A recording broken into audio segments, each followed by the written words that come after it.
playGame42, step 4. We're going to show hard-coded cell values. So here's an example of what we're going after here.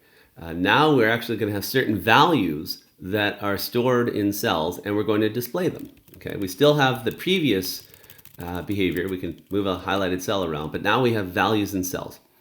So before we place values in cells by playing the game, we're actually going to simply hard code these values.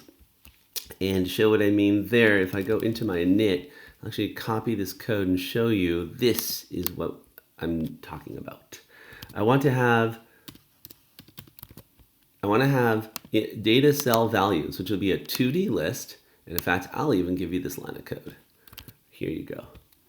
It's a 2D list of rows by cols. I added another parameter to make 2D list of the initial values. So instead of making them all zeros, I made them all -1s. Okay, you might want to modify to make 2D list so it takes that third parameter.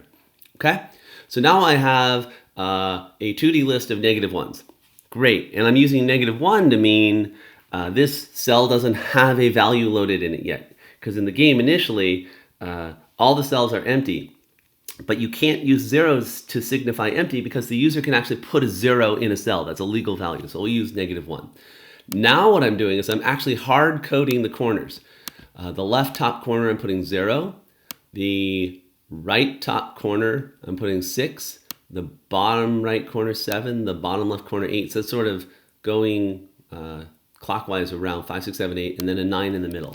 So, whoops.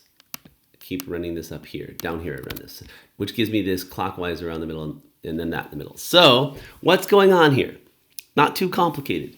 What's going on is first we had to add a 2D list that's going to store these values.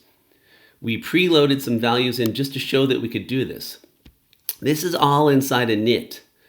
Then in redraw all, when we're drawing our cells, not only do we check if it's the currently highlighted cell, and if so, highlight it, but we also check if data.cell values of that row and col is not -1. If it's greater than or equal to 0, we would then draw it using draw text, or pardon me, create text.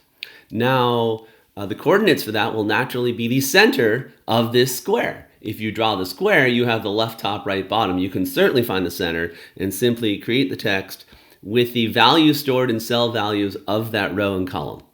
Hopefully that's enough to get you going so you can draw this at this stage. And again, here's the code that goes in it. All right, good luck with that.